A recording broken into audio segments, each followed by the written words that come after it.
What's going on, guys? This is the Film Fan Reviews. My name is Stephen Barton II, and today we're talking about the new X-Men film, Dark Phoenix.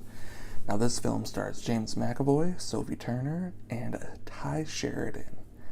Now, I want to start off by saying I have enjoyed most of the X-Men films. They introduced most of these characters in either X-Men Apocalypse or X-Men First Class, and I haven't hardcore disliked any of them.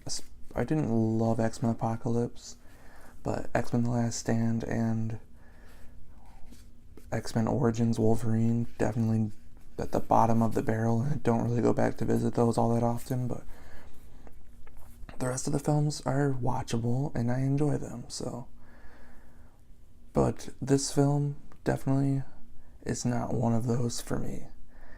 I actually had a great time watching this movie. And if people are telling you that it's the worst X-Men movie, they might be insane.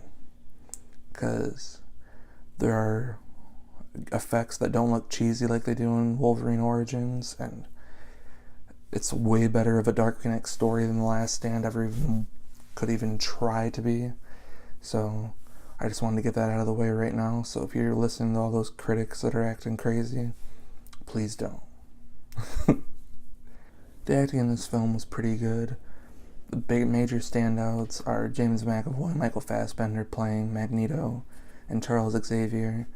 They're both just fantastic, and I would just watch movies with them all day. That's why X-Men First Class is arguably one of my favorite ones, but the rest of the class did fine. Sophie Turner did good. You could definitely tell Jennifer Lawrence was over being in these movies because it didn't seem like she really cared to be in it anymore, and they definitely took care of her, as you saw in the trailer, fairly quickly. But yeah, everyone else seemed like they were having a good time. Wasn't my favorite cast. I'm still a major fan of the original cast from 2000 and on, so. But these all were pretty cool. Really cool shots in this movie. All the action was really cool. The effects were X-Men quality effects. Nothing looked too shitty or anything like that.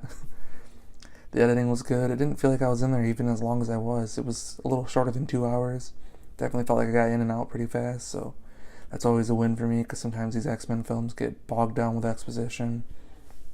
And especially with this film telling the Dark Phoenix story, it could get a little bit, because there's not as much action just going on. Sometimes there's just people talking, which I was still very much entertained by because the actors just did a great job doing so. So yeah, definitely looking at comparing The Last Stand to The Dark Phoenix, I don't know how there's even any contest with people right now. Dark Phoenix is a much better film. Last Stand just felt like there were so many problems, definitely some studio meddling, and just overall not a good movie. This one is very watchable. I plan to try to rewatch it again, maybe in theaters, but I just had a fun time watching it. I don't have that many complaints as most people do. Did I love it? Absolutely not. Is it one of my top X-Men movies? No, it's like middle of the road for me. But I thought it was very entertaining. If you don't agree with me, that's fine. If you'd like to comment afterwards, I'd love to chat with you just to see what your feelings are, but I'm also not going to argue with you. But I just thought this was a way better made film. Now, sadly, this is probably going to be one of the last movies that has this cast because of the Disney buyout and everything like that. But if they brought some of these characters back into the MCU with these actors in them, I wouldn't be mad at all, but I also can see that they'll probably recast, and as sad as it'll make me, I'll probably be alright with it, because the MCU knows what they're doing for the most part now. I just hope people like the Fantastic Four and X-Men get their fair shake, and yeah, that's all I really want from this. But yeah, I definitely will miss these characters, especially James McAvoy and Michael Fassbender. They're two of my favorites in this series right now, and they will be missed. But overall, on my rating scale of a 5-star rating, I'm probably going to put it around a 3.5.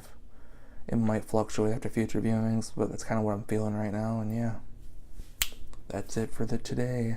Please like this video. Comment if you've seen the movie. I'd love to talk about it. If you disagree with me, we can have a civil chat, and I'm cool with that. Share the video if you would, please. Subscribe. Ring that notification bell. I don't have a set schedule of when I update, but You'll get the update if you do that, so thank you for checking it out, and thanks for watching.